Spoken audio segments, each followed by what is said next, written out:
loaded option.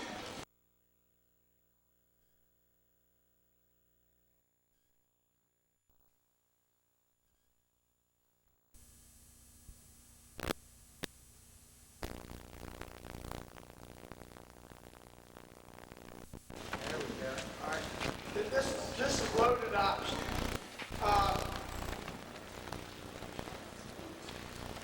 Hey, now, you notice the assignments? You see anything similar about the assignments? They're the same.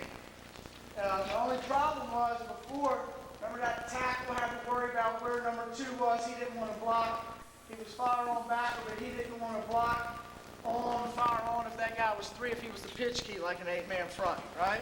Well, now they all got fire on backer assignments. Look at that. I'm going to tell you. I got the worst film in America, but I got the best thing there. Okay, look. Here again, you've already got the assignment, guys. You've already got, you've already worked it if you're going to put in lead option. So that's what I mean. Why not go ahead and spend just a little bit more time, and it's just a little bit more time, and you got another option that puts them in the next week. I'm showing it to you out of this front. We didn't like it. Running it to the weak side per se. I'm going to show it to you better in a second. It's a little bit better back to the tight end side, but this should suffice. For us, we're going option right. It's called 641 option load. That's really not a factor for you. Let's go up and let's look at the 8-man front. We're talking about our 2-man out here to wide out. He has a stalk 5 assignment. Boom. Well, if you put in lead option, like I say, that was our progression. You don't have to do it, but we've already got that. We've got the stalk in. He knows how to perimeter option block. He's going to do it. Let's go back. Let's go with 3 now. Fire on backer. None of that bullshit about who's 2, who's 3. Lead option is different than option load. If the guy we want to have the quarterback is on you, fine. You're going to load him then. Fire on backer.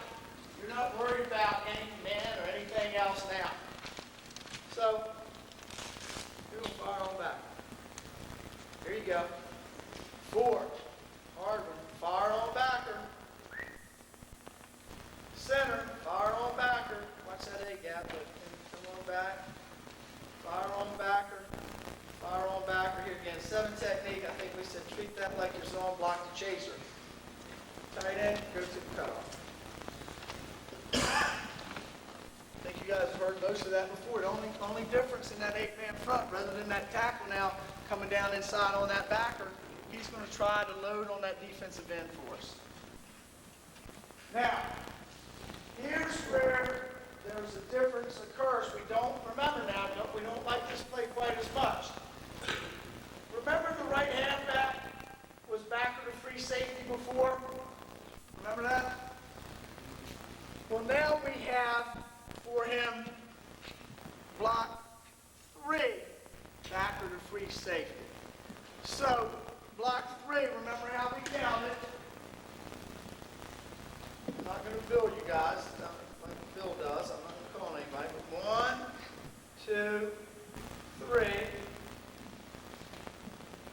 And basically, if 3 is unoccupied, like in Oklahoma, I'll do it in a second. You got to load up on it. There's nobody else in front of the chip. Now, when you go back for free safety, and we got somewhere, guess what we started doing? We started helping our buddies out a little bit. Our assignment is block 3, but even though we go backer to free safety,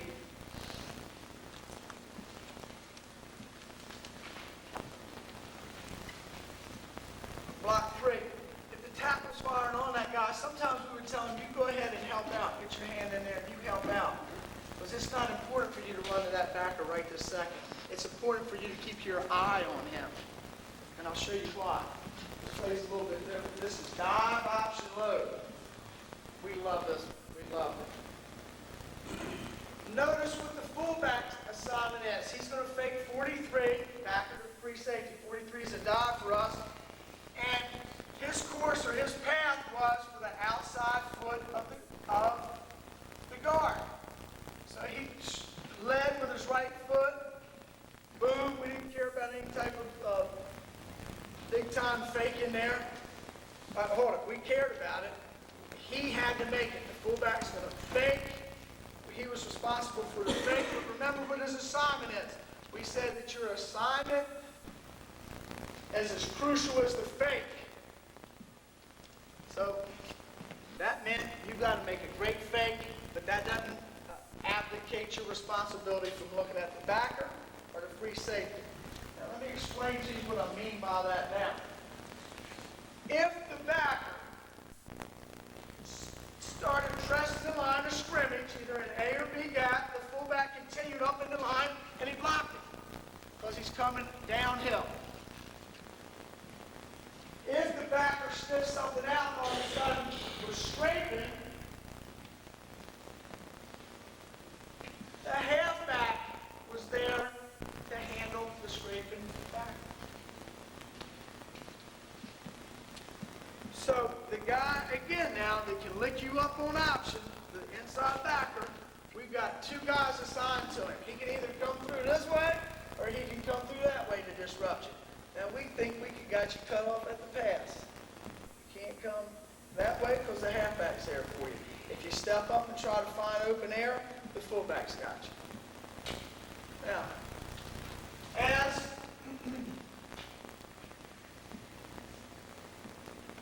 as he took his fake, and you'll see some that we didn't worry about the fake that much, but we expected him to do something in there. Eyeball. If that backer started scraping, after you got past your mesh, we didn't care if you started scraping. You got me? I know that sounds weird, but that's what we're doing. And I'll show it to you better out of unbalance, and I'll show it to you in a minute. But these sorters this is how we taught the play initially, so we got everybody doing what they're supposed to do. So that backer can't be right. Remember, where do you meet the free safety? You don't meet him where you think you do. You're going to meet him out in here somewhere if you got a free safety. Same way with this halfback. Remember, if the backer, let me get another sheet here. Because this is the only, well, not the only, this is the trickiest part of the play. Here again, this concept is one of a fusion of Furman, Syracuse, West Virginia, and their loaded option schemes.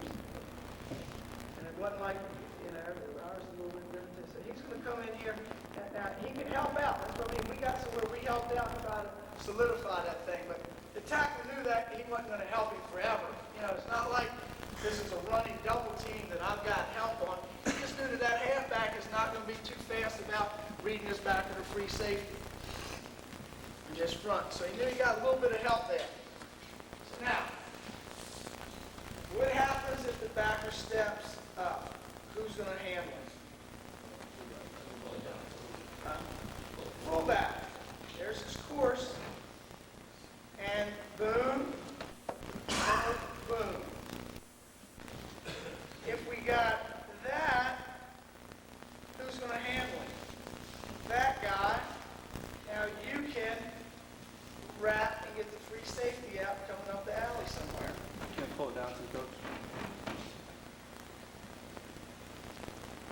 Show it to you the other way. Okay. If indeed, let's just do it like this. If indeed the backer steps up, you got him. You're looking for him, but now he didn't, and you're just in position now to help us on this free safety. If he scrapes, you don't continue up into the line after you disengage from the mesh, and you get the free safety. Who are not we blocking? Who are not we blocking? There it is. All right. We are not blocking him. Okay, so to me, that's the stickler of the play right there. That's it. All right, a little bit of technique here, a little bit of involvement, and this is important. Remember how we sort of took a pushback step before it settled, and then went down the line when we're pitching off for 3. Only reason we've got to do all that is so that we're buying time for the fullback to get some whip on us. Well, guess what? Now in this baby, we told our guys to be a full step inside their original landmark. They're almost running into the fullback. And now they've got to run and start, okay? So now we don't have to slow down. Everybody told me option football is all about speed. Well, we had our fullback all about speed on that last one. But now we want our quarterback all about speed. So now he's going to do what we call a kick and gather step. And now he's already, about a yard from the line of scrimmage. Now he's going to kick about 2.5 or as much as he can. And so that's 2.5, and we didn't care if he deepened to 3 to 3.5. And now we said, all we want you to do now is you're just off the midline, bring those feet together, and I want a hip-to-hip ride, and I mean now you plant with that inside foot, you can be 3 yards deep, and I'm telling you, it's a balls-ass sprint to the sideline. That's all we want you to do. Now, if you got a pitch read, we taught them about it. This is nothing more than a foot race. Boom. Speed for the outside shoulder of your pitch key, who's the strong safety or outside backer or number 4. Here we go. We'll show you something. It was speed. It was run to the sideline as fast as you could possibly go. And now, my man,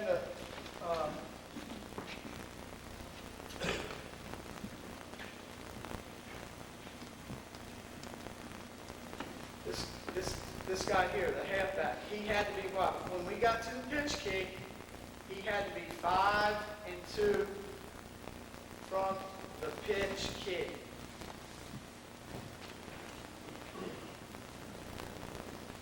All right? And the quarterback barrels down, and we said if you're going fast enough, and it's unbelievable. Sometimes it's just like, somebody standing on the railroad tracks. If you're running at that guy, he has an assignment. What is his assignment for you, defensive coach? Outside backer, strong safety on option. What do you think he's going to? That's right. If he's coached well. And what we try to get him to do is if we can run down his throat fast enough, I've seen him no pitch, and you're bearing down right at him. They can't, they panic. And that's what we want them to do, is panic. And generally what started happening was, oh my God, I got pitch, and I went to pitch. Now, if he gets deeper than we are, we run underneath him, and we teach our quarterbacks run hash, numbers, down. And we told them, once you got to the numbers, then we didn't care if you kicked it up. And once the quarterback gets to 3 yards back and starts sprinting, is he going downhill right then? Or is he getting out to the... He's running, as he goes 3 yards, now that's going to, the angle of where that strong is going to dictate to him what his angle is. Outside shoulder. How many of you have a running quarterback? Raise your hand.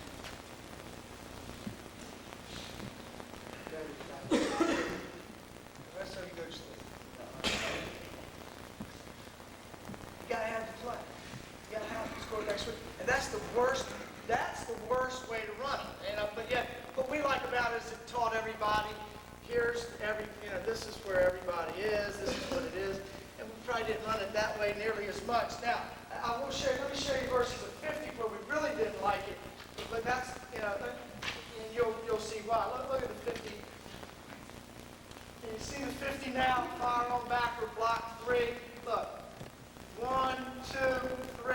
Now, you don't have the back of free safety luxury with a dual with two men. See what I mean?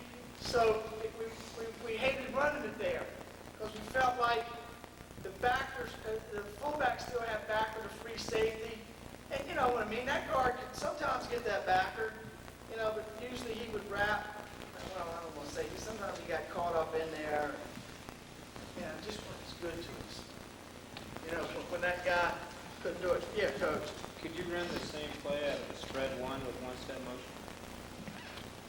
Absolutely, sure you could. I mean, yeah. I mean, is the timing gonna? Well, yeah, one step, but you know, we said, no, most of our stuff was at the outside for the original position, inside. We wanted you a full step inside, so maybe I'd say leave even earlier than one step. It all depends if you have a faster guy, you know, or if you don't, you know what I mean, if you don't have a problem with 5 and 2 pitch phase, you know, if you're arrogant, it all depends on your quarterback, you know, but that's imperative. And I'm going to tell you something that I told Dale and Michael White, and you'll see it right on this tape here. And God, I just want to cry. What started happening, regardless of how we did it, is that our running backs, you know, we coached the hell out of it, and we would get 5 and 2, but against ourselves, they knew we loved to play. So what would they do? The backers and the strongs, boom! I mean, they come across and tackle us every time. I mean, would crush our kids, you know. I even went to the refs and said, you know, my own team is, they're not a penalty, no, they're allowed to do it. So, well, little by little, and God, I don't blame my kids for this, but little by little in practice and in those group drills that I've set up, you know, when it wasn't live, they were 5 and 2, everything was cool, everything was just right. And yet in a scrimmage, I noticed, you know, we weren't pitching as much because if you come across and tackle our guy, you know, quarterbacks would keep the ball all the time anyway.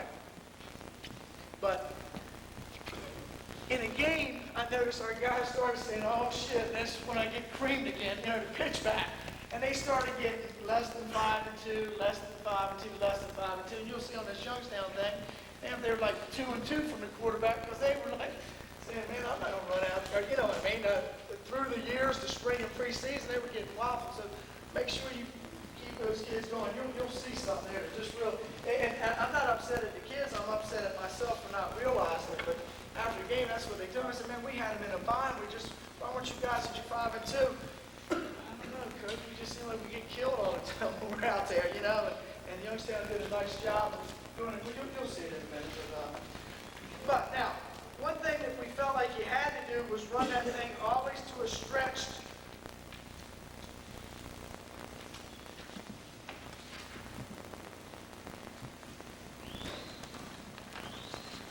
We felt like you always had to run it to a split end unless we were in goal line or unless it was short yardage. And you'll see one against Grambling here where we run it back to a lone tight end. But we didn't like the stretch. We didn't like all kinds of things about it. If we're just trying to get a couple of yards, then maybe it was okay. You know, here you go. Fire on backer, fire on backer. If you notice, something I didn't talk about in the last session was overfire. That's when, you know, we started getting the shades, more of a true zone concept. If we got a 4-eye, we started telling our kids that was called overfire to us. And you don't have to use it, but, you know, it indicated we were out of the man days where we were blocking men. We were more zoning, and our term for that was overfire. And that's no big deal, and I don't care if you man block it. I mean, I don't know if for the time we've invested, if we invested in a lot of different plays, overfire became just something we used, and maybe some of you from zone backgrounds would want to continue it. Remember, I told you we didn't like it versus a 50 deep to the split inside, but now we don't mind it back to a tight end side. All right, we don't mind it versus back to a tight end. And we might get something like this. Now we're in an unbalanced look. Nothing has changed other than what I told you. The tight end now becomes part of the fire on backer scheme. Okay, fire on backer. 1, 2, 3, 4. What do you guys tell me sometimes, guys, about we're in unbalance? Hey, coach, that guy's going to be in our wing back's face. Right? I mean, we used to get some of that. Get this down. Right, that's strong. Where is it? Will he play you right there? That's even better yet now, isn't it? I think, for this play. Now the quarterback, his pitch key is real close. We say this, if that guy ever makes the mistake of taking you on option, number 4, you meaning the quarterback, heaven help him, it should be a touchdown. Because who's he responsible for? Who's got the pitch then? I don't know, they're going to have to scramble to the pitch. And if we get somebody on the alley defender, the free safety, who we've got 2 people assigned, you know, we got what we want running it this way, it should be a touchdown.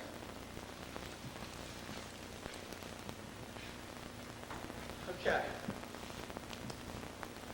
Fire on backer. Fire on backer. Let's keep it simple, man. Fire on backer. Fire on backer. Okay. We got the perfect world up there now, without a shade. That's what we would handle it. Okay. What we got here, backer to free safety.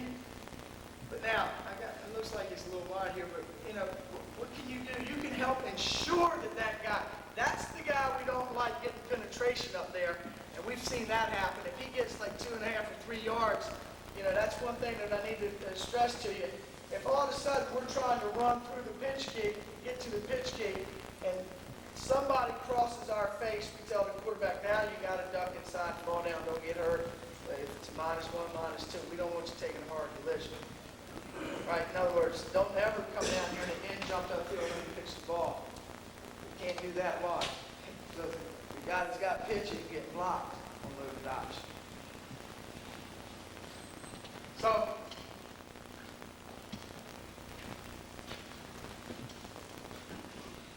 all right, what's this backer going to do? We got 2 people, we got 3 people assigned to him really. What do you guys want him to do? You want him to scrape or step up? Scrape. Barbie? Scrape. All right, so he sniffs something out and he climbed over the top of the guard who we don't like. So who's going to take him when he scrapes? That guy. He didn't step up. He came full fluff. What's this guy going to do after? You know, there ain't much of a mesh, but what's he going to do as he disengages? Now he wants to wrap around and go where? Both him and the quarterback are going where? Ash, numbers, down, sit down. He's going to run, and usually by now the pitch key never wants to be out flanked by a pitch person. I'm not saying that the pitch man's already there yet, but you know, the fullback, as it happens, it'll be something like that. So he'll run in behind, and he's looking to meet that guy somewhere on the hash or somewhere on the numbers. Run, and deep stop block there. Okay.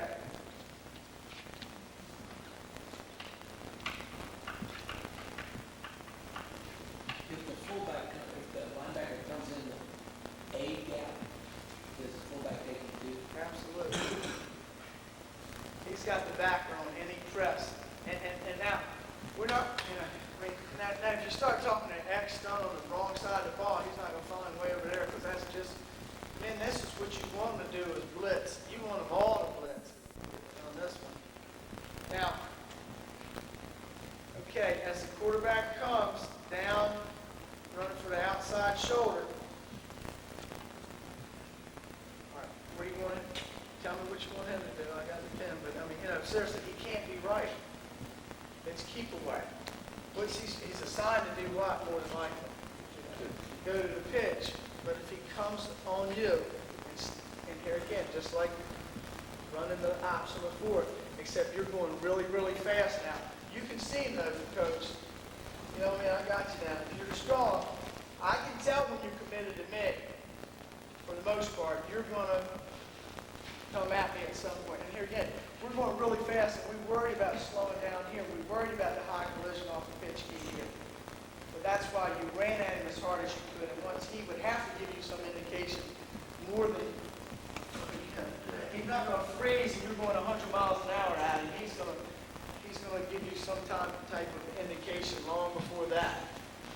And I'm going to be real candid with you. Most of the indication is, I've got pitch. You know, that's what most of it was. Why do we want him running so fast and so hard? Look, all these guys in here are the bad guys, and they're going to be getting off from their pursuers. And now what do? You have the game being played out here somewhere.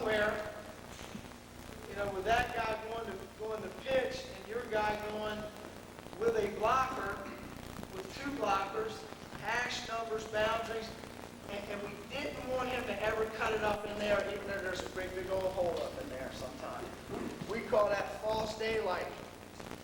And when you cut up in that hole, and your guy's running hash numbers, boundary to get leverage on a free safety, position leverage on a free safety, and that free, you're asking for a hellacious collision. And again, I like the quarterbacks. I want it to be a safe play. I don't want them to get injured. That's why I wanted them going this kind of way before they cut up field. Now, did they ever cut up field, Ben? Yeah, they did. I mean, they're, hey, man, Coach, I got 12 yards. His helmet's off, spun around and all. Hey, good. I don't want you getting 12 more yards like that. We'll come up with another way. All right, and next time you better run hash numbers then. This is the best way to run the play. Question? I know you mentioned we were talking about rebounding, but you're going to deep shape and the pitch. Yeah, the far shoulder. Yeah. Versus lower. Really out of here, you turn on the inside shoulder. The purpose is primarily just to keep this back so that you don't get as high as that. No. The purpose is to the way I like to think about it is I want to get my people as wide as I can. You got me? The wider, the better for everybody, because the worst thing that can happen would be, like I say, the bad guys are in that box there. They're all evil people getting off of blocks and stuff. The wider I can make you go, the better I have a chance of succeeding in pursuit won't get to the play. By running, I'm watching somebody's shoulders. A yard, I'm trying to get you a yard. I'm trying to gain you 1 yard.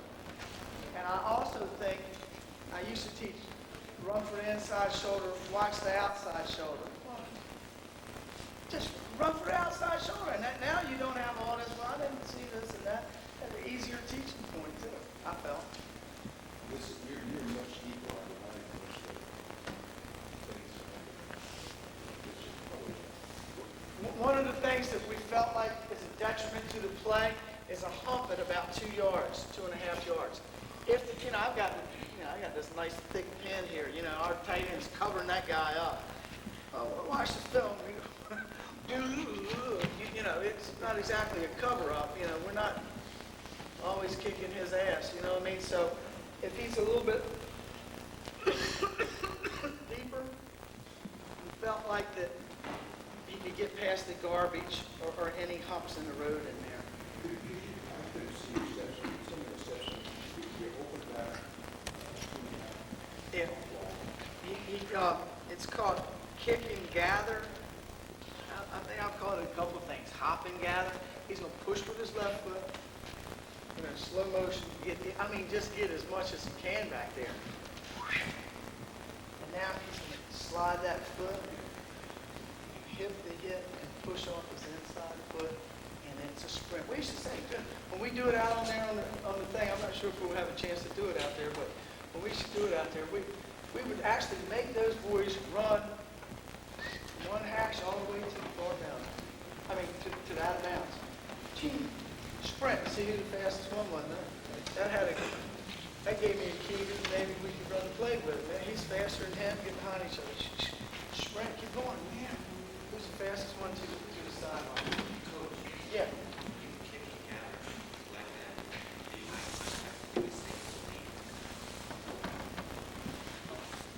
I don't know if I heard you. Go ahead.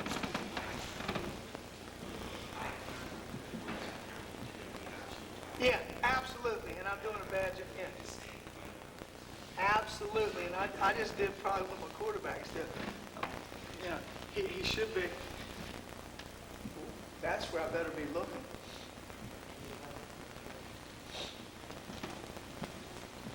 This is the play. If I had the play to check to, and I wanted to, in a perfect world, I would be in this formation, and when I saw pressure, I would check to this play every time.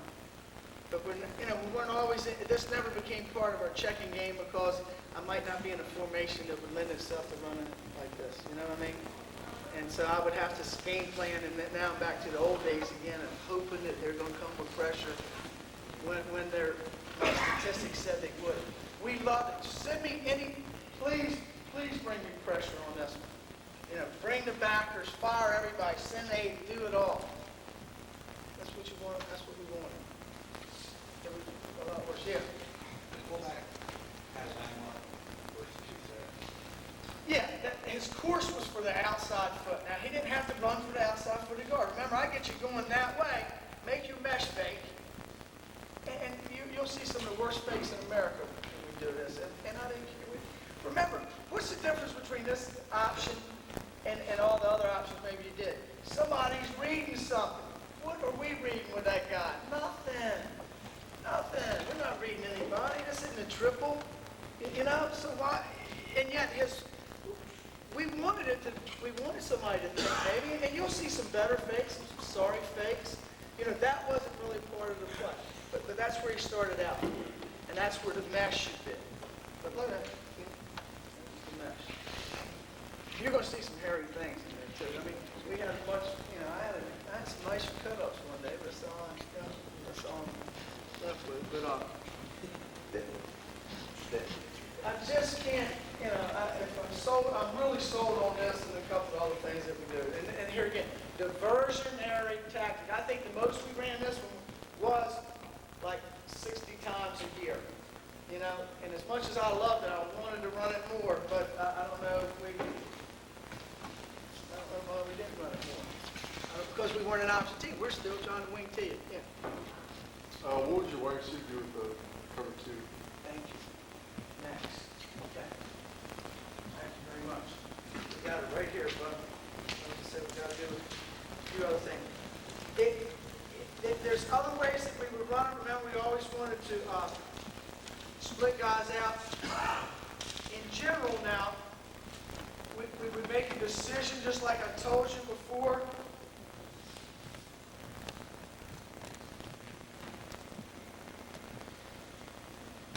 Okay, sometimes we stalked him, all right, you know what I mean? We did it, but now we felt like it went against all the things that we talked about, because actually in cover two, that's the force player right there, you know? So we said, okay, we tried it, we ran it a couple, and then what started happening then is we would go up the alley. We would stalk that guy.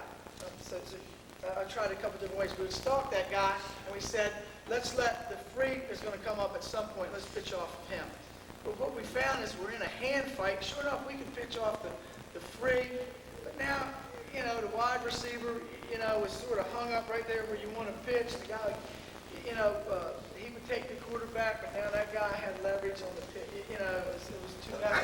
So here's what we did. If we knew we could get you in cover two, and we knew that you would stay in cover two, now we would alter our deal a little bit. Okay, and George or somebody that just asked me about spread for coach. Now, this is game plan, special deal. Notice I'm full of them too, but you know, remember, we got to know the basics first. We're not going to teach this the same day. You know, I mean, this is a game plan deal. One of the things that I could also answer you with is when we got unbalanced, a lot of times we're very self-resolved too. You know what I mean? You're not going to see it. I mean, you might, do you? No. I mean, you know, they're going to jump into three. They're not going to let you do it. So, you know, I mean, we didn't have to worry as much. That was our number one way to run the play. Okay. All right, now, game plan. Now, where's my man? Cheat a little bit, because you can't come in one step motion will fly in. This is a big time game plan. I thought I had it on the tape, and I don't. This is a beaut here now.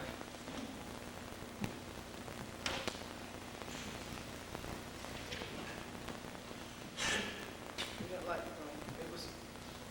it's hard for them to be in too if they got all them guys there. So we can't, you know, they would have to be in something different. Let's go up here. Now, as you come in here, he's still going to stay 2 and squeeze it, so.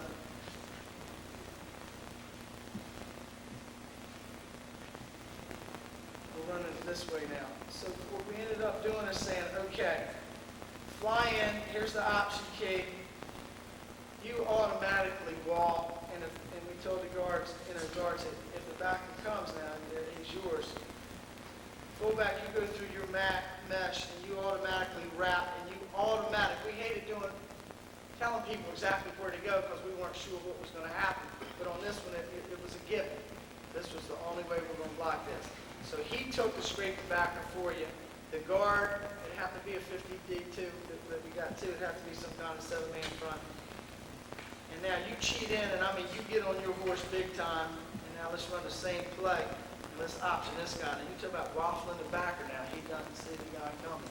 And now you got to load, all by yourself. We got to have faith that our tight end can load in there. And getting help from the wing back now. But that's one way we handled it. And now we pitched off for 2. But we felt like, if they were a 2 team and we got unbalanced, they wouldn't. They would have to put somebody over there. Or, hell, you don't need to run the play then. If they're staying in 2 and they don't have anybody outside the wing back but the cornerback, I think you probably run buck sweep. You know what I mean? You don't need this play. Remember, diversionary, when number 4, but we loved it so much that we said, man, we're going to run it here again. I mean, we got to run this play. We're going to waffle the back, and then we killed that kid. He's a good one, too. All right, let me get back one more time, then I'll try to keep going here. Some other things that we would do. We started so that we were running this baby about any way you could run it too. Meaning, if look at all these formations. I mean, if we could get you to, if we could get you so that you would just leave a lone corner back here, as an example, if this was a strong safety instead of an 8-man front, and he would run with that guy like we talked about, and you would just leave a lone corner over here, we would run that baby back this way. Now he's the force, and he's a long way from it. We got somewhere we really said, man, we're on to something here. We can run this play a lot of different ways, so we're not so predictable. The number 1 way, though, was to run it to unbalanced. That's the best way. But then we got so where we needed maybe some cue-busting plays. We're doing all this run, too. Yeah, we got the screen back. We got a little draw coming back there. We might need something else to come back there, particularly if you were a coverage team and you wanted to squat us onto those when we ran across. And we felt like this was a good way to run back to what we call a lone corner, if we could get it back there. Notice I stretched the 8-man front guy out. We would never want to run it, if there was a backer in a corner, you don't have enough people, you would option that guy, and you didn't have anybody to stretch that guy, so you wouldn't want to run it. Okay. But here again, we started running it, where we could get an advantage and all the parts stayed the same, we would run it. All right, why don't we look at a little bit of tape here.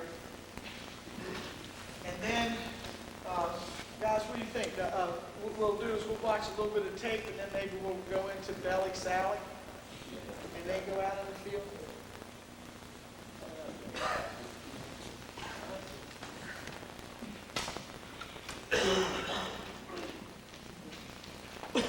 This tape isn't very long, and you're going to see all.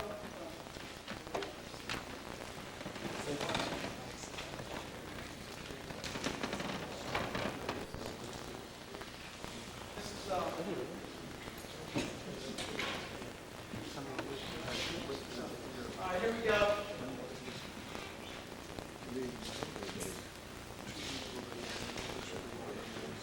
There's the option man. These people got a little wide on us in here.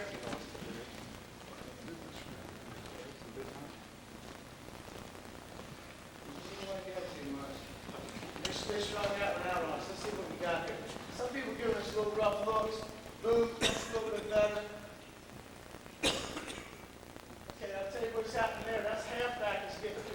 they did a nice job of disguising who they thought 4 was, and we loaded everybody on that one. And we're not looking for that. We always want somebody to pitch on it. These are just all of our one-sided 49 options. Okay, this is unbalanced. Go, dive. There's a pitch key. Whoops, he went to the pitch man.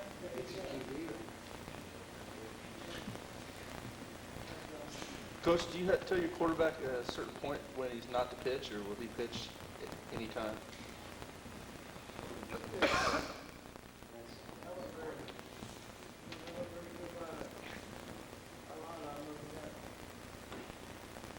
Pressure. Is that? Okay, is this a free run in the alley here, right? Run.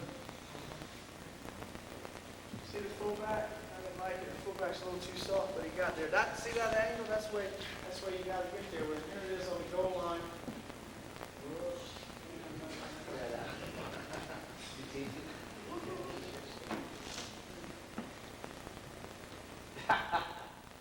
Here it is, a different look. This is just, and here's the one where, remember what we said, if you can't get to the pitch key, somebody goes in front of your face, you got to cut underneath there. I don't encourage you to keep running like that, but this is It's good third down play, coach. You've been doing something else. and it's coming yeah, out. I'll be honest with you. I love this place so much. I run it anytime, but you're right. It's good anytime. One of the problems with third down is if you're worried about that's just a bunch of crap in there. That's just terrible. I could run that one, but I'm not going to. I can't bear to. I just hate it. I mean, but it goes to show you there's a scene on the goal line. It was on our goal line package every week. God bless those fellas. They work so damn hard. If they hot dog it up, blame them. I yelled at them so damn bad. Yeah. Now this is tight. See, this is another thing where we didn't like that. See, he got underneath. You know, that guy got in the way of the pitch key, so he had to go underneath, and then that guy took us. I'll run that back. That's so much of it. Let's stop diagnose this one just a little bit across. All right. Number one, we didn't get that our halfback didn't stay and help us as much on that guy, did it? We didn't load. The guy's looks like he's got poor position with his head there. His head looks like it's inside, and we'd rather have it outside. This is Towson State. They're the team that did a nice job of always defending us, and so I'm not so sure every now and again the guys didn't angle in, and our guys guessed. I'm not going to lie to you, and I'm sure you guys will. If you're honest with yourself, you know that that's what happens. Well, it should, but that's what happens. I guess he was worried about a pinch, and he didn't get it, and the guy looped outside. Okay, let's see what happens with the fullback. Things are slightly different if we consider a goal line. Well, fullback out with the backer. And then that guy made the ultimate mistake of taking the quarterback instead of the pitch man. That was who we should have got to. If we got a clean block by the tight end, that's who we would have optioned anyway. Scored.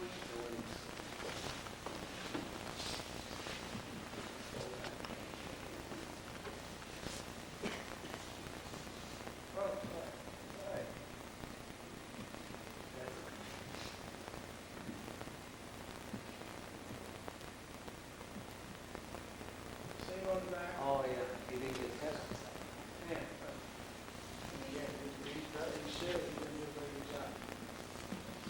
Now I think we're just in trug now. Notice how the halfback got a lot more width.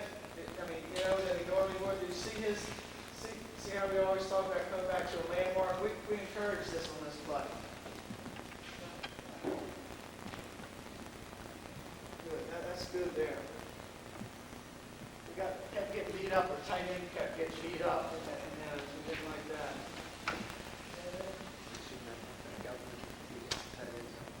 That was to Trug. We didn't have any help. I think that's it, man. We made a lot. I don't know. We made it so many times. I think you get the picture there. So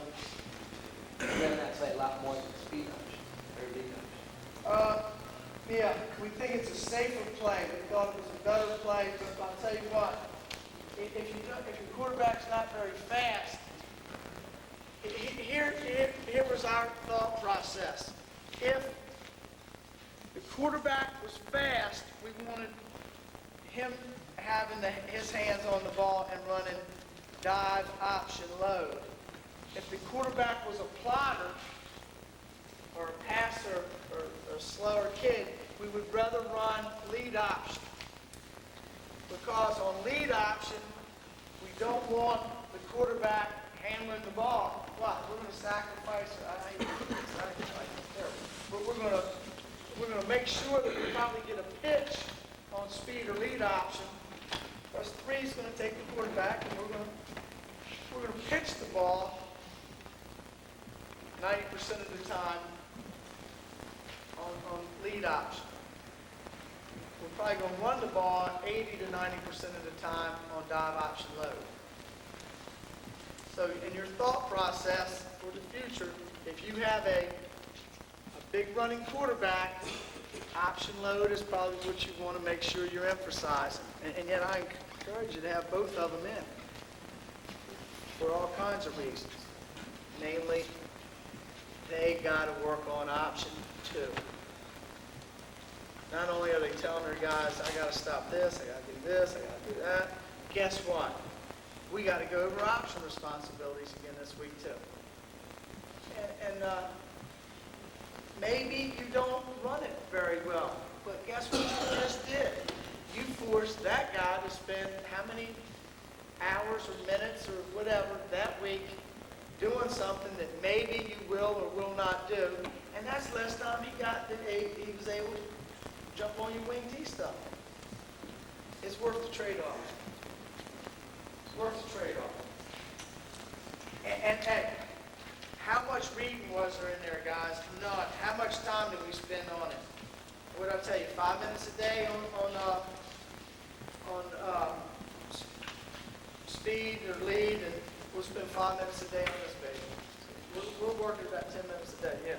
Coach, if you show that, I've seen you run it a lot on the goal line. Would you diagram it up and show it with 2-A gap? You know, I'm going to kill those boys that got my film, though, because I don't know how something's cut up. God dang. I mean, that's not how, we did it. I guess that's probably as many times as, and hold it, we run it on the goal line. We do. And I think I had a little chart here that I was going to show you that, but I thought we want to go ahead and move on, but I'll be glad to, because now, even with the big old plowed horse that I had that was a thrower, well, you haven't seen it as much, but the last couple of years, he couldn't run anything. I mean, like this. We had loaded option in. Everybody got knocked down one time, and I'm telling you, the backside linebacker got in for a +2.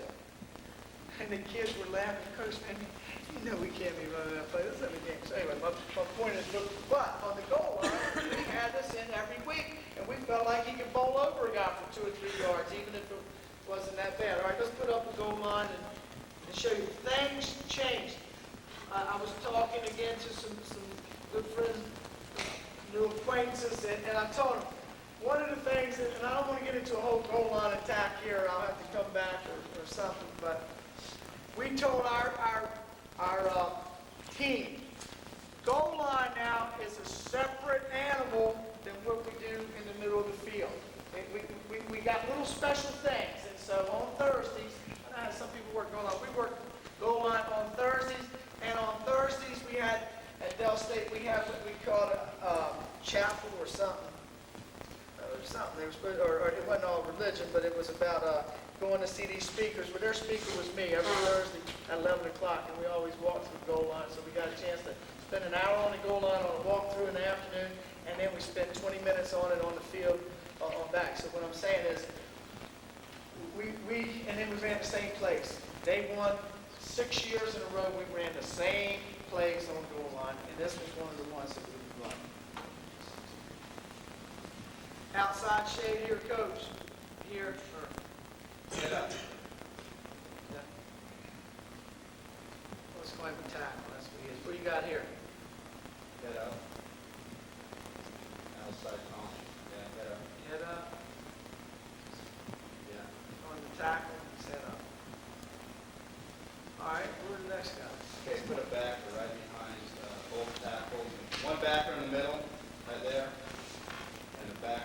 behind both of your tackles. Both of you.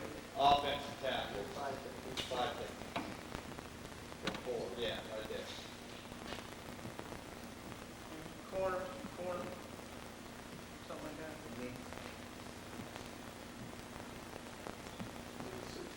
Yeah, we got them all there. Okay. Okay, things are gonna vary slightly down here on dive ops mode now. We always want to option wide us down the goal line. Okay, you know all that backer free safety bullshit and all? Okay, down here we said you automatically take it back. All right? You automatically take it back. You automatically wall. Fire. You're a B-gap player. Now, what are these guys doing when they're head up? Are they coming inside or Come outside? inside and outside, but they mostly come inside after that. Okay, well, here again, if you don't want to get in the zone, we're pretty good at zone. Now, we're going to crowd you up on here. I got a little bit too much space in there. We're crowded up front there, so when you're trying to do different things to us, it's a bunch up in there. You know what I mean? So when you overfire down here, you're really running into our guy. We move up on the ball and our splits become 1 foot, 1 foot, 1 foot. We think that helps us as much as anything. You got it? So, now when he starts his course in here now, okay, he might get a little bump here. I don't know if you saw it on film, but we're going to think more about walling. And we used to say,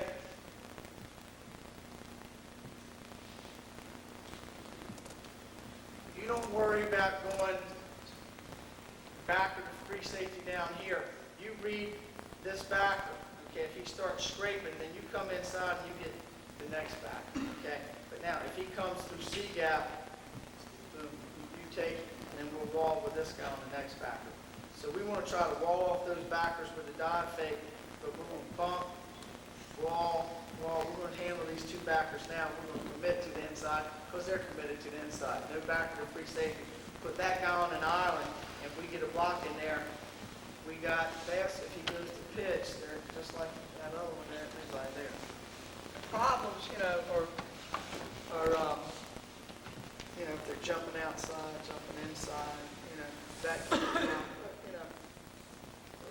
we had answers for that in our other running game. This by no means was the first play we went to down there. We're going to power run you, but you're going to pack us in and we can't get much going. We're going to get outside. We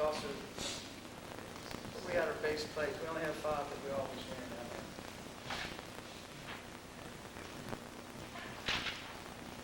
One thing that I've neglected to say, and I'm going to get off the option here, but you can tell I certainly do like it, and it's really been good to us, is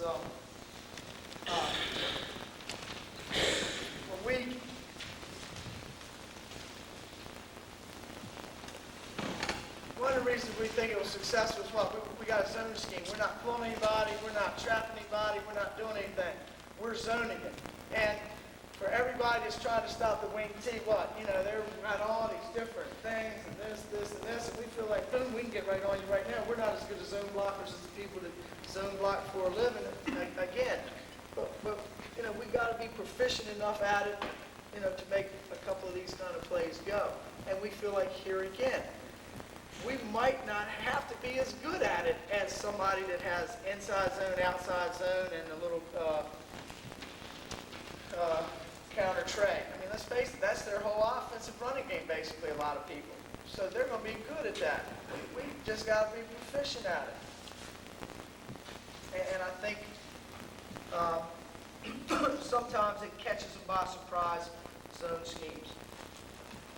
And here again, by no means would Bill have me out here talking about zone schemes, but we know a little bit about them, and we only got to be a little bit good at it. But we're going to be good enough to run the plays we got to run so we can get back to running our wing T stuff. Okay, let's go.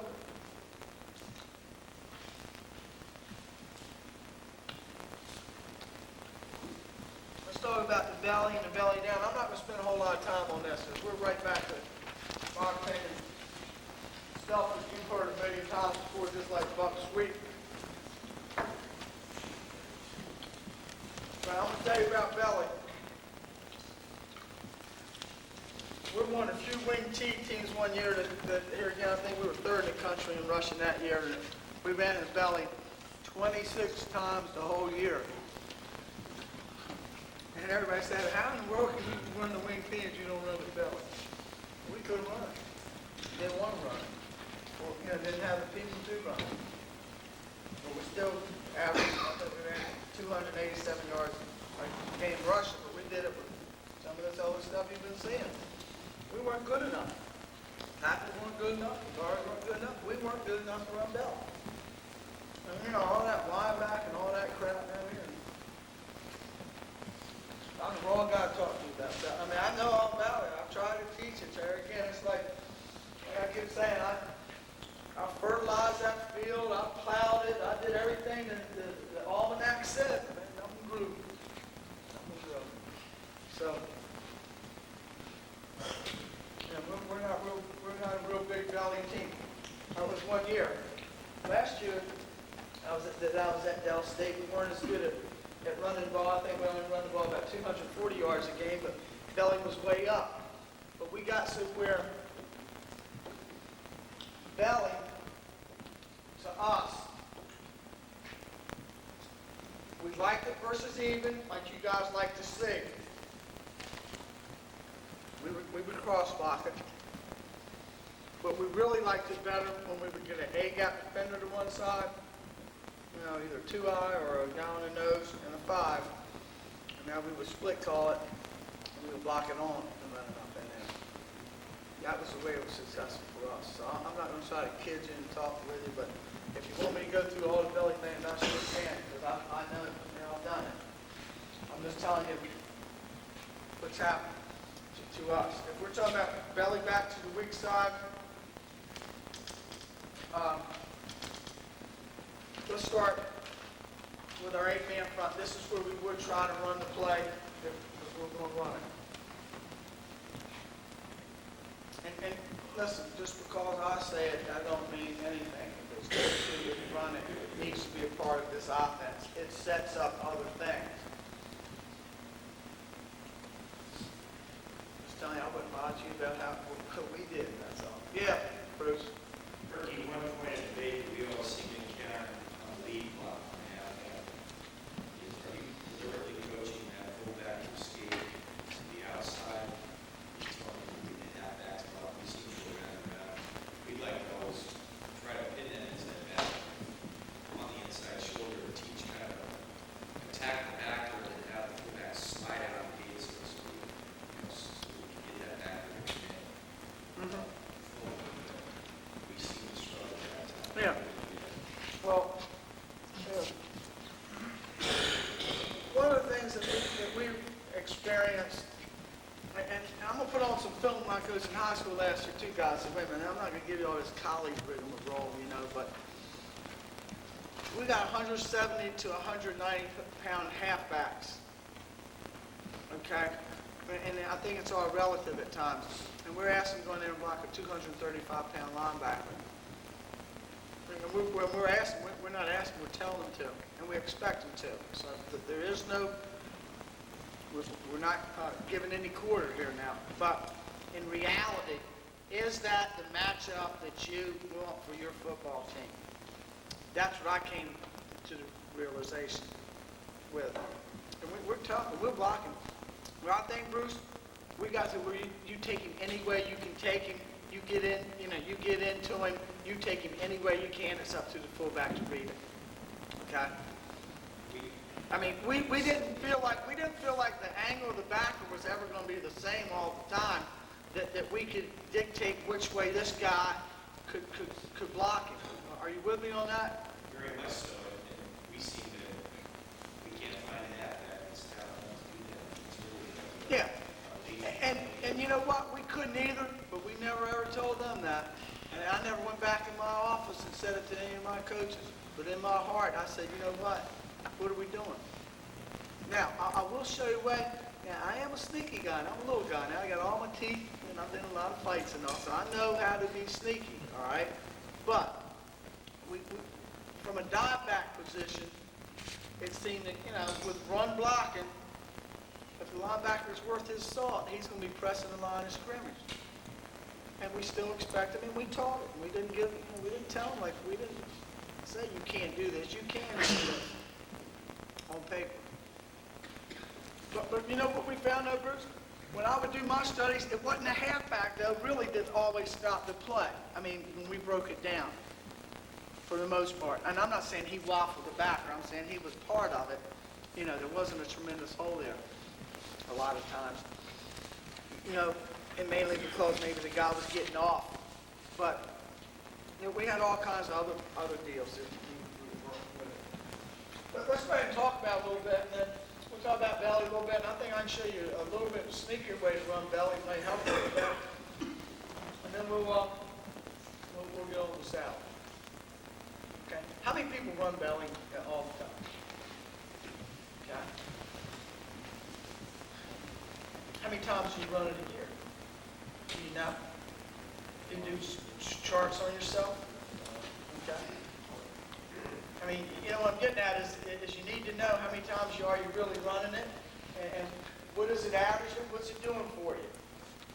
You got to have it in your offense. I'm not suggesting that you throw it out. You got to have it. I'm just saying, you know,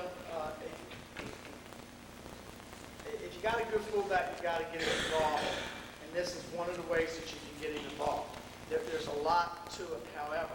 I'm not going to make this my offense like some people are teaching all the reads and all the wingbacks, or all the linebacks and all that. I'm going to tell you exactly what we tell our guys, and we work on it, and this is an integral part of what we're going to do, but it's not maybe the bread and butter like sweep is and like gut is and guard trap. Okay? All right, now let's go right to that 8-man front, because that's where we like to do it. Let's get something else straight. We like running across motion with this play too. Even though it doesn't set up key pass, but it doesn't matter. We can run key pass out of 1-2 motion too. You know why we like running across? Because we feel like he can be more of an effective blocker from that position.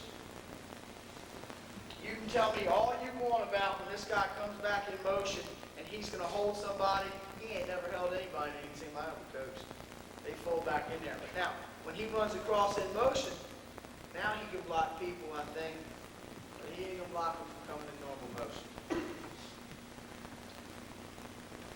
Okay, let's go ahead and get to the line play. And I know a lot about, let's get it straight to, I know I can teach this play. I spent a lot of time teaching it. I know it. Okay. 3-man. Gap, down, on. Okay, in this case, he's got a man down from him. He's going to execute his down assignment. As he steps, we go for the belt buckle rule. Belt buckle rule, maybe you've heard a million times from some of the boys been out here. We're going to step to the belt buckle. The belt buckle will tell you which shoulder to put on there. Belt buckle keeps coming forward. You're going to gap lock it, put your head in front, drive, going out penetration. As you step, you don't feel that, you don't see that belt buckle moving forward. And now you can get your other shoulder on the deep tap.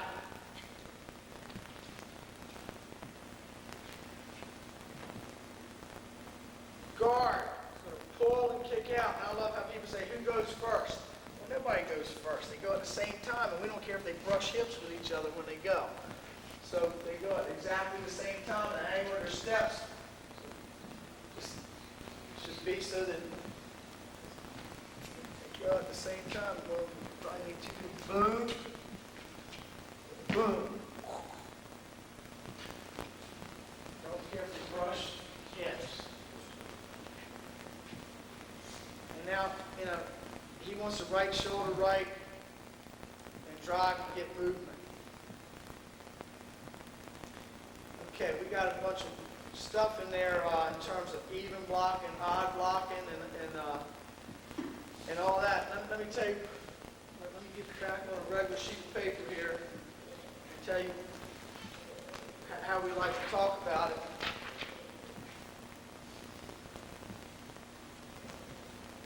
We found out the hard way for us was you block down and you kick out.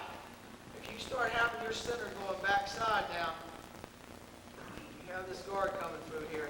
I don't know about you boys, but I don't like that. And I don't care if you got that. I don't like it. So we made, we call that even block. There is a place for even blocking, but we didn't like it there.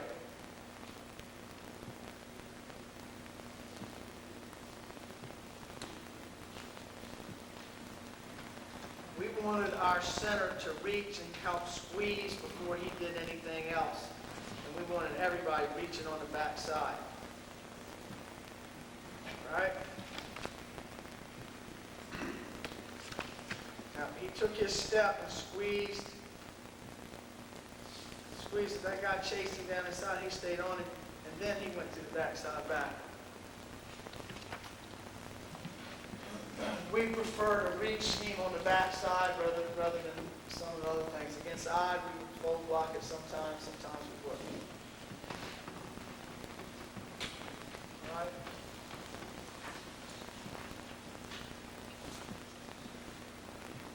He's doing this. He's doing that. We told the tight end to go underneath and go to the cutoff.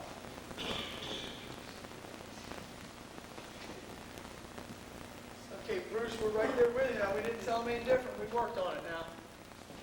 Up and out, lock the first line back on your side of the ball, and no excuses. Blocking. And we talked about getting in any type of fit position you can. Usually you're going to make a collision with the guy. I mean, you can get some type of contact on that linebacker because he's sitting right there for you. But we talked about we didn't care which way you drove him, depending on his angle. And generally what we found was the kid was right-handed, he hit him with his right shoulder because he felt more confident and hit him with his right shoulder. And we told him, you hit him and you drive him any way that you can.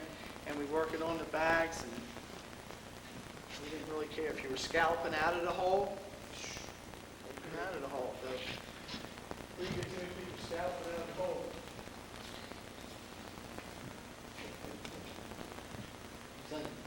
Yep. Pretty good kid. Yeah, we want them lower. I play this position, and I love this play. It's great. But, we can cut, we can do all kinds of stuff. It's terrible. Yeah, I never thought about not being able to block the linebacker. I didn't block everyone either. Now, let's get that straight. But no, I didn't.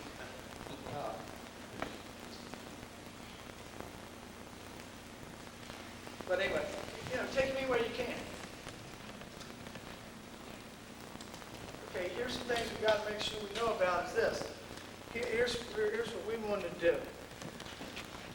When we teach it now, come just over the midline ever so slightly, but we were interested in depth for the quarterback. Boom. You're just over the midline.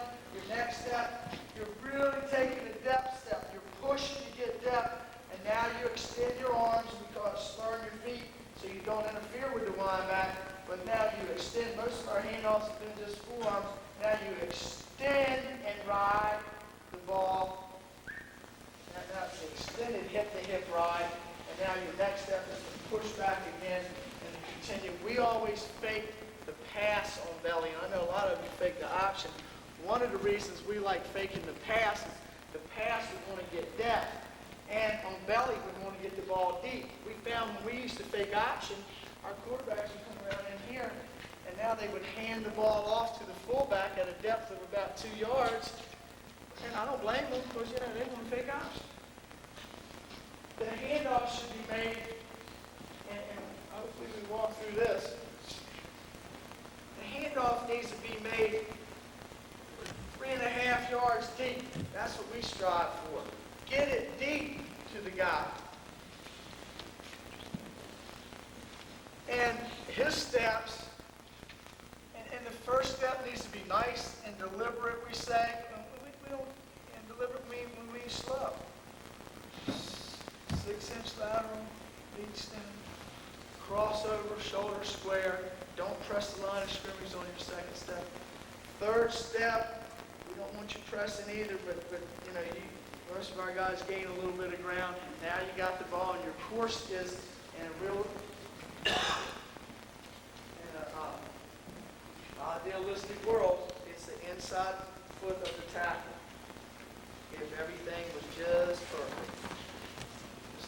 diagram says. Inside leg of the tackle. Now, what's your read when you get the ball? Our read versus even was always the first down lineman on our side of the ball. In this case, it's the tackle.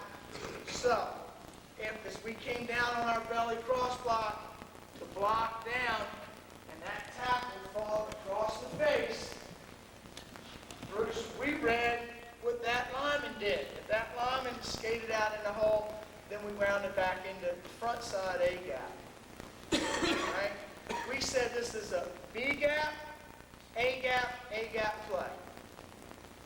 And you know, we cut down all these options. Man, I've taught it all different kinds of ways in the past. We settle for a little more simplicity. Okay, read that down lineman and keep. He'll take you to the promised land. If he gets waffled like you want him to, where are you going to go? You're going to continue right on through B gap. You all see that play? We didn't emphasize it when we were playing Rhode Island there, and I don't know, it was right before the Wagner touchdown. You know, that fullback looks like he bounced it out. Well, they got all in some kind of end charge or something. And we don't encourage our fullback to ever bounce any belly outside of B gap. You know, that time I think they all got washed. I don't know what happened, you know. We didn't say much to him about that. But, okay. Now, here's where let me keep going on this a little bit more. Notice I said we like running it with extend-to motion. Because we feel like now we can keep leverage on that backer from coming in and making a play. So now, notice how that guy's outside of the strong, and we let him vary it. He times his snap where his position is based on the quarterback's case. The quarterbacks will give him a little head nod, but if you notice, see our guys started doing it like the guy, you know, they started all that crap, you know, like they see on television. We encourage them just to go across, you know, like you're supposed to, but, you know, they started, you know, I guess they see it, you know, everybody's doing this stuff now, you know. Be in the right place. I don't have a big care about some of that, you know. Be in the right place. We encourage, again, his rule was to always block the first man outside of the tackle when he's coming to the weak side. All right, what other fronts do you guys like to run against? Do you like it versus I? Okay. Now,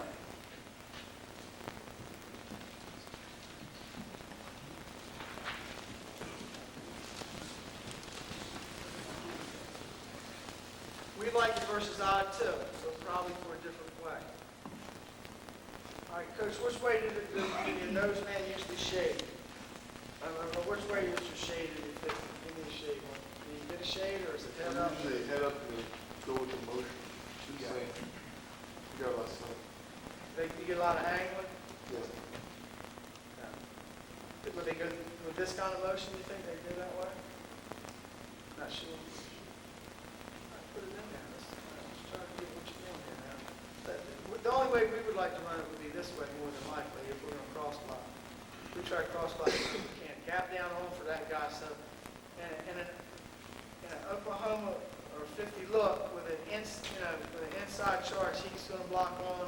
He's going to pull and kick out.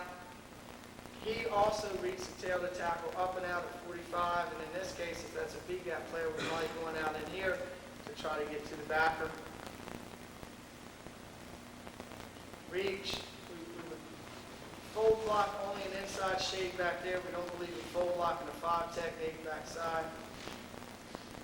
And I don't know about you boys, but he's reading the first down line. Down lineman goes that way. He goes through there. We got out of reading the nose, reading the triangle, reading all that stuff that I hear guys around the country talking about. You're going to spend that much time on one play. That's putting a lot of fertilizer on the field, I'm going to tell you that, in my opinion. There's an easier way to make money than that. Back to what Bruce said, if I want to make some money, I'm not going to put a 175-pound guy on the team. not in a one-on-one situation.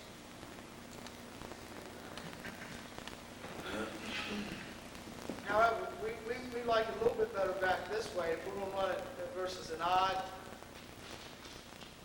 with a with a 4-odd technique, we think it's a little bit better like this, because now the tight end can get to be part of the backer scheme, and we call this backer to backer. And he's reading the tail. He might be going through C gap, he might not. Depends on what that tackle is doing with that on block. Inside foot, and probably with that's a C gap read for him, and we're off to the races. Big pass. And we probably run it this way with extended motion, so if he got a strong safety, we can fly. Or it doesn't matter. Is that on call? Who? That one. This is a sign. Gap, down, on. There's nobody in this gap, there's nobody down from him, and he considers a 4-eye on. We really do like to play, of all the ways that we've talked about it so far, if we're going to cross block it versus an even front back to the spread side. So now this is where statistically it was always good for us, and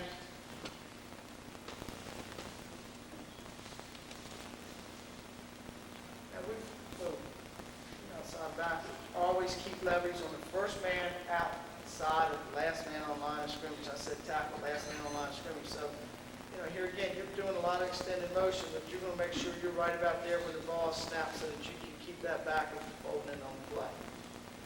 Block. Down, kick out, and we always had our tight end go around when he could, if indeed that was a 7 technique, because we felt like when he went around that guy, sometimes that guy would loosen up a little bit more. Right? We felt like he tried to go underneath the 7 technique, and obviously squeeze the hole a little bit more.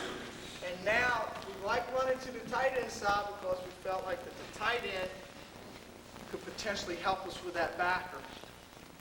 But we gave the halfback and the tight end a backer-to-backer assignment when it was on the tight end side. So he went up and out. And if that guy comes in here, he's got it. If he scraped a little bit, then they made sure that they went backer-to-backer. And if worse came to worse, and they double-teamed the guy, we didn't have a cow about it. But where's the fullbacks me here, man? Let's see who's awake still. First down lineman. So if we got a wash on him, it was a B-gap play. If he fought back through here, it was an A-gap play as we reached the backside.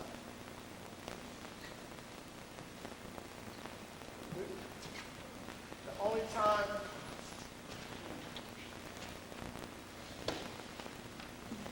I'm going as fast as the belly as we can go. So I feel like, number one, you guys have had probably a million people talk to you about belly. Quick question. Yeah. You got belly, inside, backside, back. It's difficult, he's straight, he's difficult to pick up. Everybody is. That's why you run counter trap. You got an answer for it.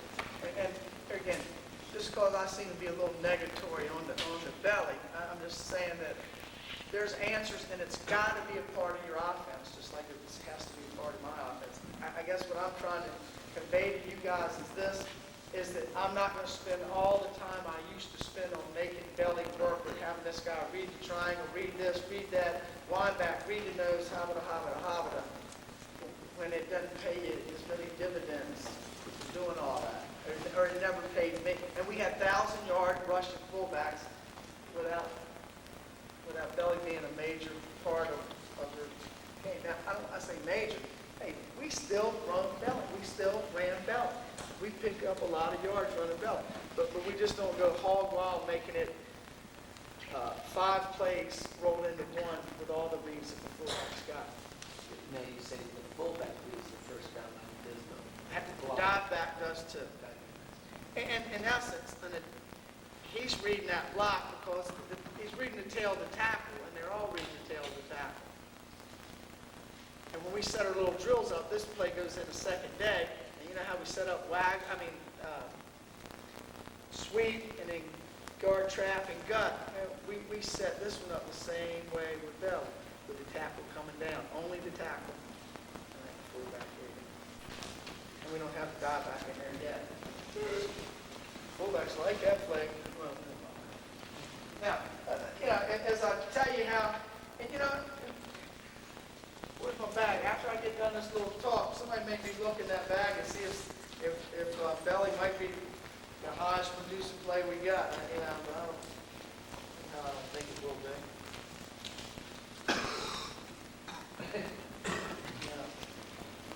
Let me tell you what got us out of the nosebleed business, okay? I'll show you, if I could. Okay, I told you before, we got so many shaded fronted teams, right? So, let's shade them the way normally you would line back belly. Let's put the shade on this side. To the dive back. Now, as much as I say I went against the 8-man front every day when I was at Dell State for 6 years, I went against a 50 front every day for 5 years at James Madison. So I got to know the two fronts fairly well. And then with the Eagles and all that kind of stuff, Eagle front. So I'm talking about from a daily basis. So, I see those things, and then the last couple of years of 4-3. So on a daily basis, if your team runs them, you get used to them. But one of the things that we never did at Madison that we do now is that guy's shaded here, and this is a 5 technique, okay? Rather than trying to teach that fullback all this read to triad, habita, ubita, and hita, and all that, we got a little slicker than that. And maybe I just pray that you guys are too. We would make a split call just like we did on waggle and whatnot, and now that 5 technique, we'll block out on the 5 technique. And the real way we like to do is add a double wing, and now we'll come inside and bamboos that backer like that. And now the center can go right now to the backside backer, and now we can get the backside backer for that kind of a situation. That's the way we like to run belly. Now we'll come back in motion. So we have our druthers. That's the way we want to run belly. Now, do we have a read? Fullback ain't got to read all those people. That freaking play better be a B-gap play. That better be a B-gap play. What do we like about it? Does the linebacker see the running back stepping up into the hole? Not the first couple times he doesn't. What's the halfback do? That halfback can crucify. I don't care how big the guy is now. You get a nice shot at that linebacker.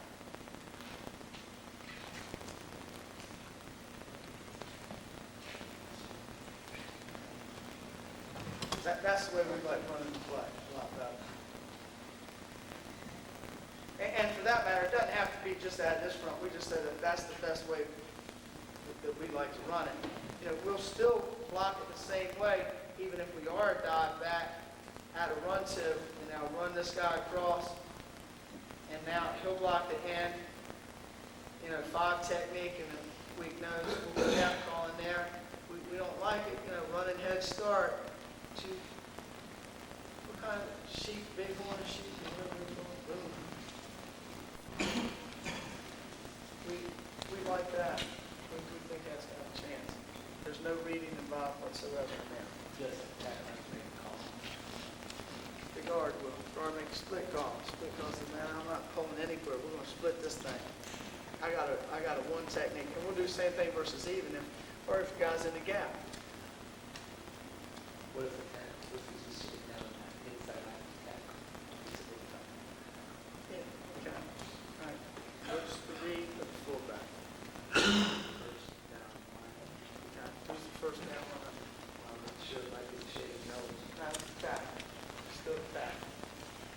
Okay. And so now he would wall. That's what happened on that play that I said got bounced outside. And I go, we don't encourage that, but both of those suckers came inside. You know what I mean? And guess what? And the end even came inside, and so the fullback went, Coach told me never anything run through B-gap, but ain't no damn B-gap. So he sort of ran a little bit outside. But we tell them, if you want to run belly outside, we got to play for it. It's called bounce. And we'll allow you to run outside, running the bounce, all right?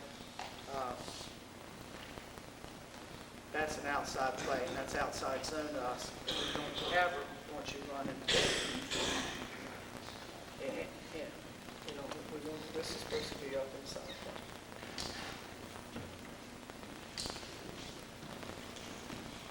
Yeah, I'm a little confused. We're up in time. I don't even know. I'm like in outer space. Like in your first diagram at the top up there, you did draw up your wing guy coming back. You give it an option fake, and you've never run it, but you give it an option fake, it doesn't take long for them to not honor that. So you might as well not ever run that motion. We're The top one right there. No, it's on the screen. all right. So in other words, you will pretty much run motion two, and not the motion you have drawn up there. Now, I never said I was Michelangelo, guy here. Now, he's supposed to come in here and do that. That's not what that's, okay. Because everything we do from that motion would be a pass. Yeah, everything is a pass. We do run a pass. Make sure I don't do stuff, you know, I'm just going so fast on here. We don't run belly high, because you don't run option, you run option. Absolutely. Absolutely. We don't run cross block option, we don't run belly. Have I run them? We've run them before. I've run all of them before. But I found again that I just think what I showed you, I think is a lot better, a lot easier, a lot more effective in my way of thinking.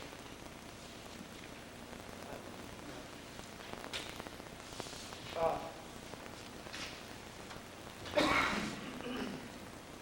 was getting ready to show you something else that was recorded. Now I forgot what it was. Must not be too important. That's what my mom always said. Okay, so anytime we do that motion, though, it should be never option fake, always keep pass, fake. All right, now, I tell you what I do have a stronger feelings about, and we'll just go over that real quick, though, is down. And let me share one thing with you about down. And I have it down in here somewhere. Yeah. Down now, wait a minute. As I talk about this belly cross block to a tight end versus an 8-man front is a must. I mean, no matter what I'm giving you my feelings about it on, that's always in the game plan, no matter who our fullback is, no matter what my personnel is, no matter what. The angles are so good, and the tight end arc and release creates a nice big seam in there, even if your halfback gets lit. There's a big old hole in there, so you can take advantage of that no matter what. I feel similarly about down. Down is always going to be a part of our offense. And so is belly always going to be a part of it. I'm just not going to make it the only play in our offense. Okay, we know how to, down, I hope all of you run it, and it's a great compliment, Mrs. Sweet, you know all about that, but I do want to just share a couple of things with you, because I think, I move it down, Coach. yeah, I'm going to show you one or two problem areas, because I think it's worth going. Slide it down, Coach. Huh? Slide it down. There you go. Okay. Okay, we're going belly down to the left, and we start with a 6-man pull, kick out, 7. Bump read down. We sort of got rid of the bump thing. We didn't really, we did that. That's how that thing is. We just want the tight end to come down just like you normally would do on a sweep. He's looking front side backer, at the backer blitz, to the backside backer. I didn't even mention that in the sweep, I don't think, but, if that guy ever plugged, you got the tackle coming in there to handle him. Everybody else is fire on backer, so we're going to handle that. Fire on backer, fire on backer. Now, here's something we just love about this play. Step down, brush influence, the end, and what I mean by brush influence, coach, step up here if you would, please. Here's defensive end. I'm the wing back. All right, what I mean by brush influence is when we step down, 1, 2, we chicken wing him. We want to get some type of contact on him if we can. We want to influence. We want him to widen out to make our guards block a lot easier for us. We think it's a nice little asset to sweep if that guy, is worried about what's going on and he's wanting to work out. It really helps. Now, as I say that, however, if that guy is already coming out as you take your first step down at him and he's working his way out, your influence is done. At no point should you ever get hung up on that guy because we need you walling off on the linebacker. So,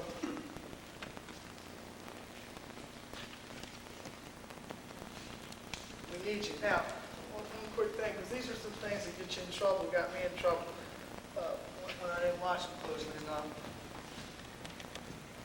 As I step to influence you, whether I brush or not, as I step now, I do need to come as tight as I can off of your tail so that I can keep that linebacker from pressing in the C gap. We get a lot of kids, I step down, I influence them. Woo! You'll get that. Don't allow that to happen. Okay, now, our fullback, he just takes a direct step. I know some people cross. We never did. We tell our guys it's a C-gap play. Step for C-gap. That's where you're going. And get there as fast as you possibly can. Now, coach, we're going to fake option. You know we're going to Hallelujah.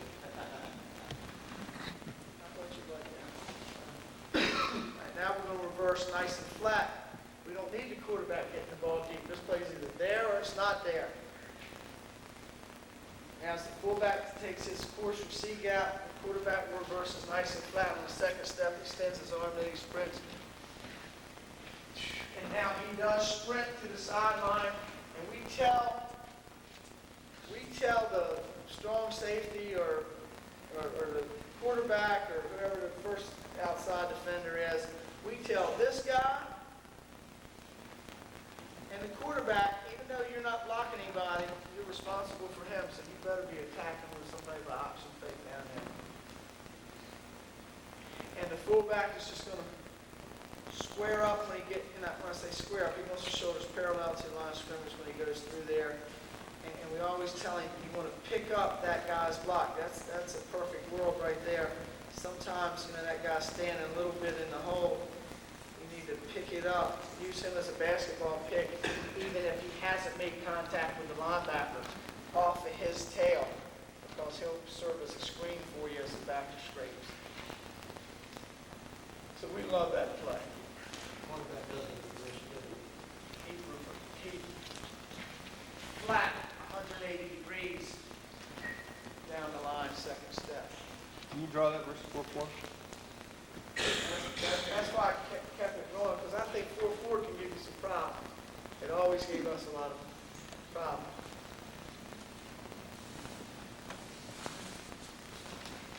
We'll go to 4-4 on that front. Let's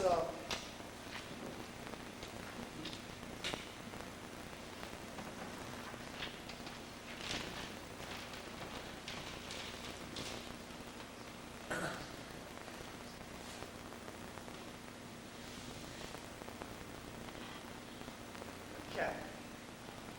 Every time we're playing an 8-man front and we want to run down, we got to make a decision that week. Every week, ever since I've been in this business. Where is that in plan? Coach, where's your in plan? 4-4. Of the ends that you said. Did you say 4-4? Okay, where does he play to the tight end way? Usually head up inside. Yeah, like 7. He isn't, is he inside of you or is he head up? Because that's what I mean, that's the bit, that's, We see it all. okay. And then what, if he was head up, we sort of like to play it, and we'll continue working it. We think it's great. If he's head up, we feel like we can get underneath it, okay? And so now,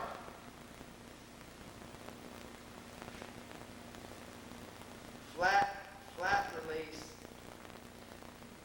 back, down, kick out, influence, wall off. Motion, flat. I got that fullback a little too flat in there. It should be a little bit wider.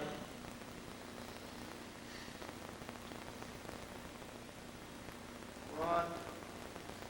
You know, you two better hold that guy's attention. Everybody else is fire. Fire on back.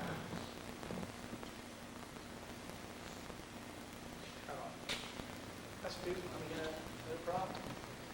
When that guy's a 7 technique, we got a problem. Okay. What they play it inside out of your tight end, and they bring that other backer right up outside your tight end shoulder. English, you pay for it. English, or the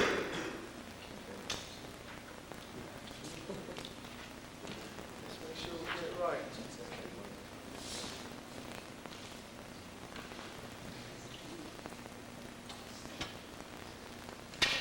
Where is he, Coach? Inside He's shade play- here, well, right? He's playing in, what I see, he's playing head up to barely inside eye, and that guy will bump him, and I mean, he'll stagnate him right on the line, the tight end, the end will, and leave the outside backer alone to play. The end will play that tight end, so we tried to down pass him, we couldn't get him out because he can't outside release, he's got a guy out of him, and that guy's not letting him upfield release.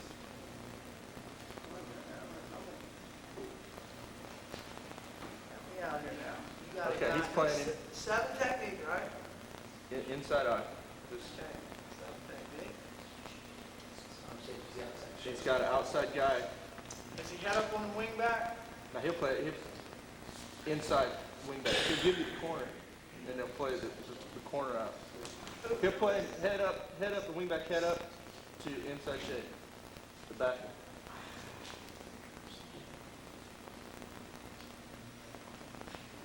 Yeah. And there's a corner outside there. Well, he'll sit. He'll sit back. All right, now, could you tell me who the rest of those human beings are on that front? Tell me. On the guard, Okay? on the other guard. Okay, in. Okay, they'll play a backer. Sometimes, right there. Usually, they'll kick him out towards the top of the tackle on the tight end side. They'll have one there. Over the tackle? Yeah, back. But yeah, Right here? right in there. Yeah, and you're right. Then one in the middle, then one stacked on it towards the other side, right in there. Behind the end? Or stacked in here? You know what, Coach? Put the X out. Put an X out there, or you're split in. Because actually, I'm trying to remember exactly how they just stacked those two inside backers instead of that. It's my fault. Because the other backer to take away slant, they'll put him out there. Okay, now, And those guys, those two inside kind of move around, but they'll play. Yeah, that's a nice, sort of like a 4-3 where they bust the Sammy backer over. That's not a bad look. But you know, before I get into giving you a whole bunch of ways to block this now, I'm gonna tell you, they don't have much happening over in here. If you don't have a weak side split in attack, you're in trouble. And hopefully that's all I showed you is a bunch of weak sides split in attack. I mean, not me, I'm not gonna be responsible for your team, but you know, Yeah. I want you to be able to run the ball over there in our offense. And you can, if you can't, give me a call, because you can run the ball over here, my friend. Just like that little belly I just showed you and all, you know, you can run it, even if you cross block it, you know, you can do anything you want to over in here. They're hurting attack over in here if you stay balanced. All right, but as far as running down over there,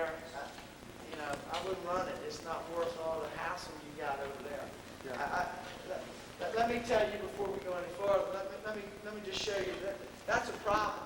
You know, when you start looking now, you start looking at a man inside, a man outside, a man over. Count how many men they got over there. They got a ton of them. Nobody said they can't stop some plays that we have or that anybody has.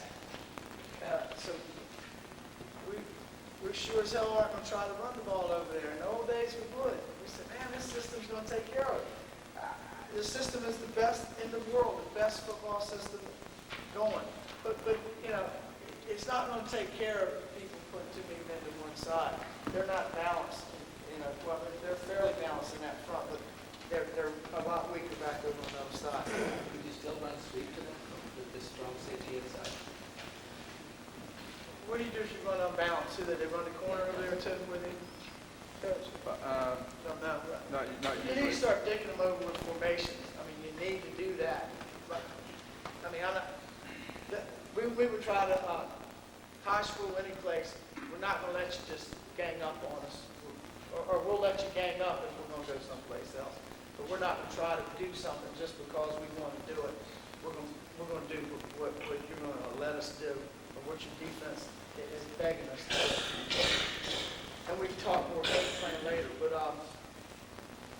one of the things that I said that really gave us a problem now was not only that, what he's talking about, that it looks a little bit like this right here. There's not that much different if you put a gun right there, and that guy's that tight. That's almost what my man was talking about there. But more so than forget about all this other stuff or that guy's alignment, that damn 7 technique messed us up. Forget about anybody being right outside of him. Okay, that wasn't a factor.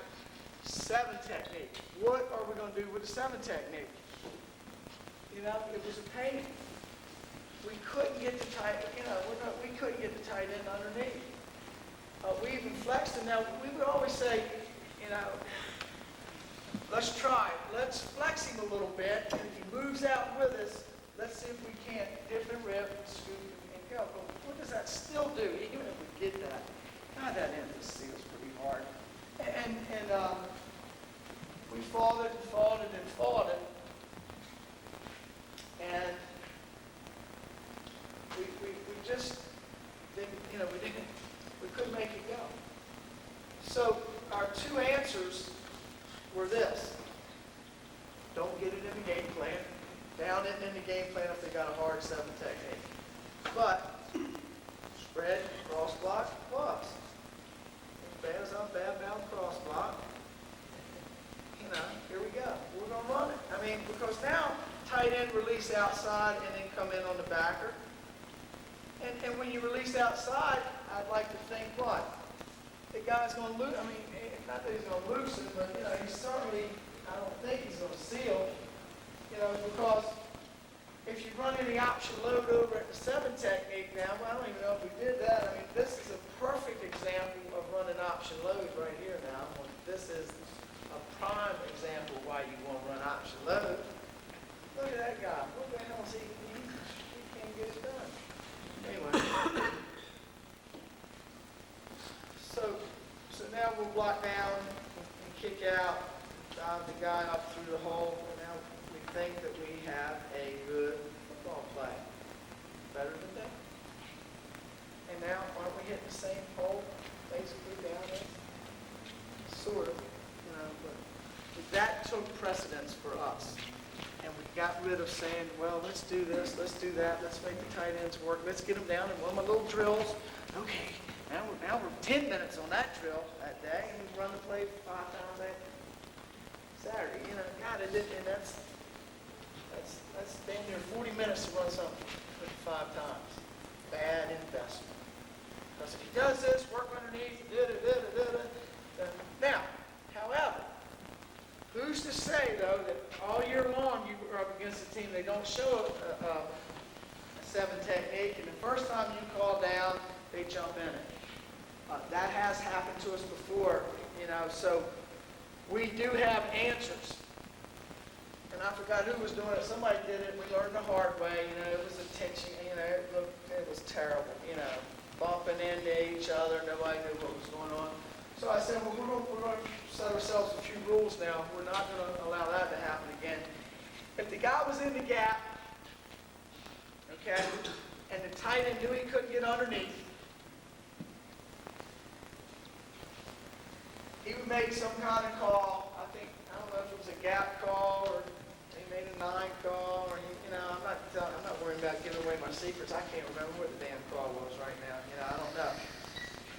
And that told the guard, hey, I'm going to wash down the C-gap player. Don't try to kick him out. And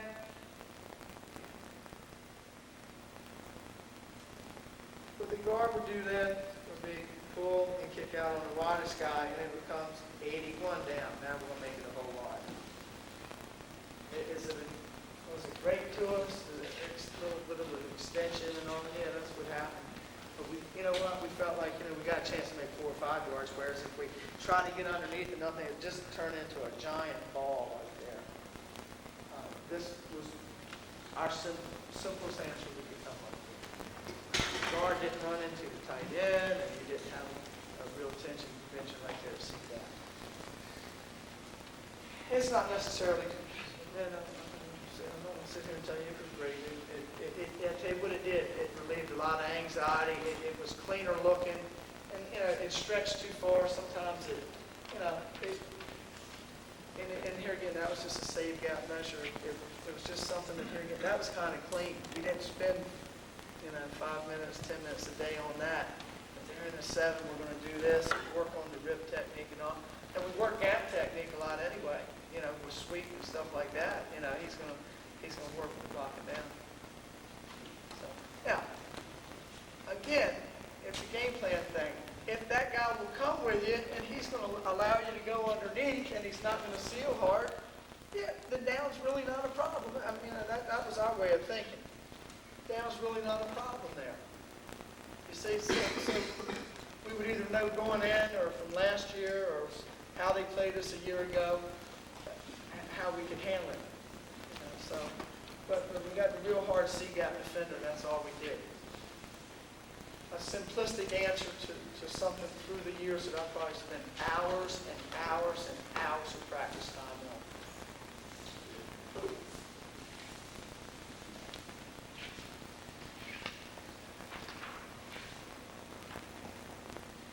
But down through the years is a play that we'd run about 50 times a year, and it was good to us.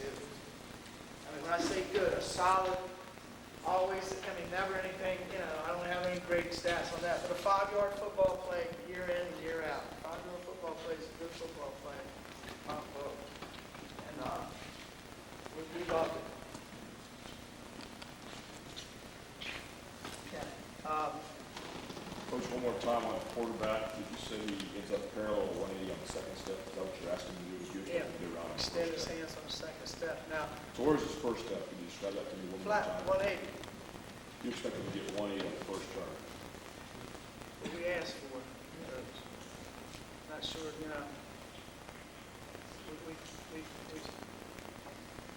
we're getting a flatter turn. And here again, in reality, you watch your guys. If when you coach the belly, the one thing that I try to emphasize is get the guy deep, 3.5 yards, and we'll try to go out there and do some of that in a little bit, or whenever we're going to do it. Get the guy deep. But you know what would happen with our play installation is like the next day, down would go in. Now, just got these guys back here, just where I'm going to making their key pass on belly. Very next day, we got all that straightened out. Now we're seeing so now, how about when I call belly that day afternoon in practice? Somewhere in between is what I would end up getting. And watch it, see if I'm not right, what you're doing. Yeah. Do you ever run a problem with him being too close to the front side of the guard on the pull, being down? Do you ever run into that? No. Not that I can remember. I don't know, maybe they were, I don't know, maybe they didn't get all the way over 180, but I think they did. It worked pretty hard, I think they probably did. Yeah, it wasn't a problem. Yeah. Yeah. chance here to sort of introduce this Sally here, and then we'll bring her. I think Sally is Sally is one great football player. Again, if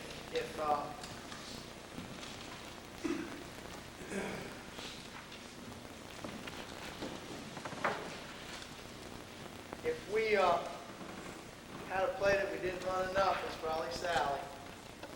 You know what I mean? That's one you can run an awful lot. I think, but it's just for us and the offenses I was associated with. We threw away tackle trap. We didn't have tackle trap counter anymore. It became our misdirection play.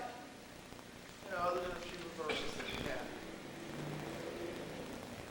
Okay, this is 486 Sally. Okay, now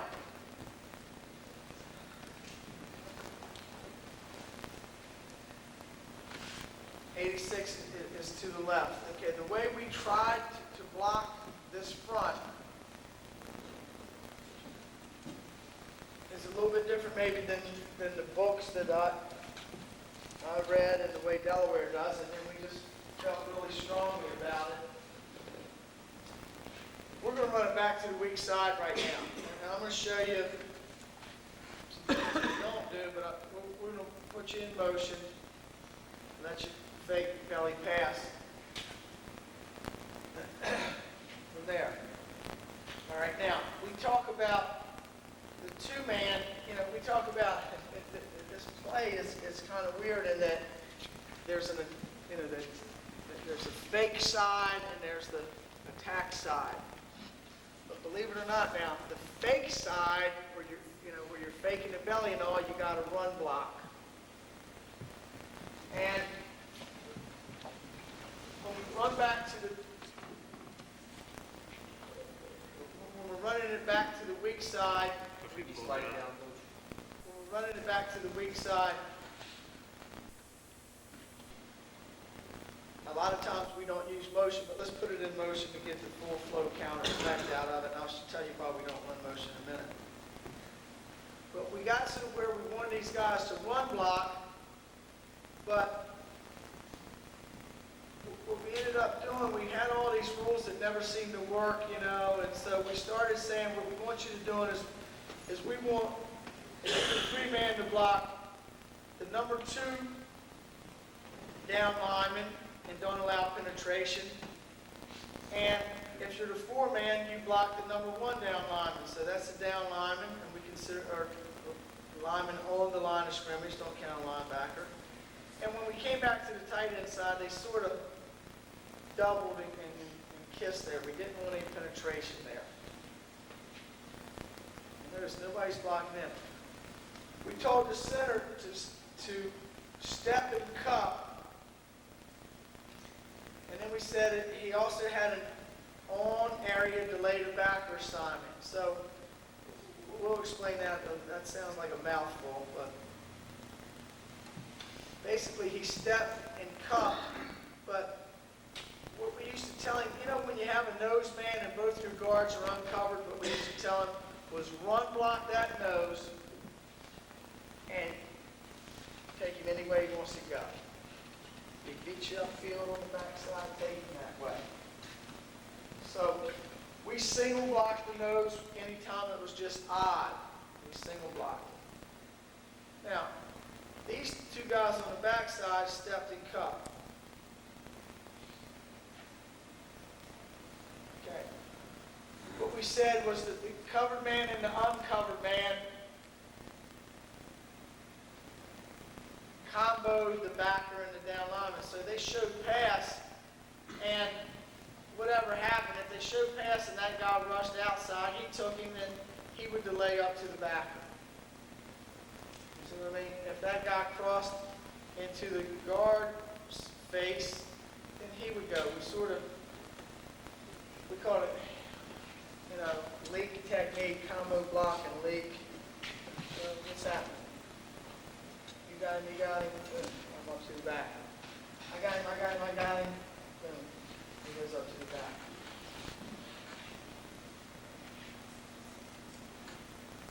The fullback takes a normal belly path, but now he eyeballs that backer. Now we're real big on making the great fake. Here again, this is a little bit like that option low. We're asking you to do two things now. We're asking you to battle, also make the great fake. Now, if you see a plug happening now, like now, you can disengage and go to it right away. But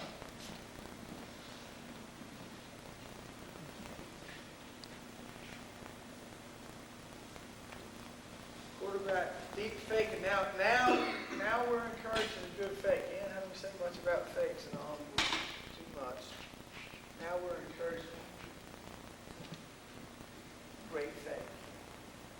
Now you should be about grade 3.5. Now wherever we have it goes. Now what you want to do is take a push step for a little bit of depth. It doesn't have to be as deep as belly pass. And then your next steps continue towards the wing back that's going to get the ball. You control the depth of the handoff, and the handoff here again must be made at 3.5 yards. And now we'll go through some drills about that. The wing back, we always tell him you take a step up with your outside foot and say 1,000, and then you turn and wheel and pivot. And now you run and receive an inside handoff from the quarterback. Now, in the old days, you used to teach, well, halfback, you're doing this, you're doing that. We tell the quarterback's going to set the depth of the handoff. That way I only got to coach one guy. You know, if the quarterback comes around and makes a lousy fake like we tell him, if he comes around and makes a down fake, you've got to go wherever that quarterback is, he's going to hand you the ball. But now you only got to coach one guy, the quarterback. You know, hey, you know, you're not deep enough on your fake. Now, you tell that halfback to run wherever the quarterback is. That gives you the ability to coach one guy's depth and one guy, you know, where he is, etc. Ideally, you want the handoff to occur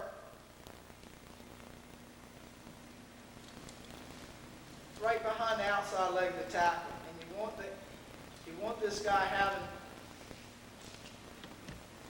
3 yards of depth, because you want to think of this play, and at least the way we teach it, as an front side A, backside A, or backside B gap play. It's not an inside reverse that runs out around the end.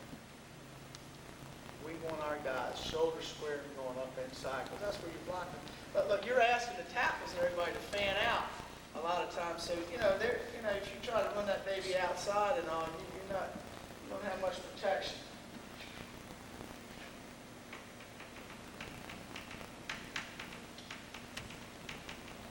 Now, I showed it to you with motion, because motion, listen, I suggested you run it with motion, but we never did. Because we felt like that we had a hinge player back here, particularly against the 50D. So let me erase that.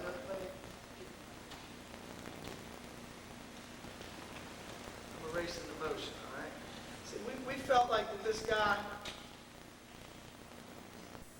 for as much as the motion was a full flow play, which it was, but it also told that guy if it was run going away to be a hinge player.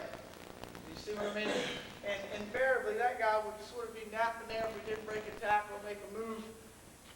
Boom, we didn't get big yardage. We had a wonderful hole, and now we got dusted for a 6-yard gain. And if we had just kept somebody back there to block that guy, it could have been 6. So we felt that the full flow, the reverse pivot, the fake of the fullback, was merely enough to get everybody going like we wanted them. Something you need to decide for yourself. I'm big at trying to get a body on a body when I can. And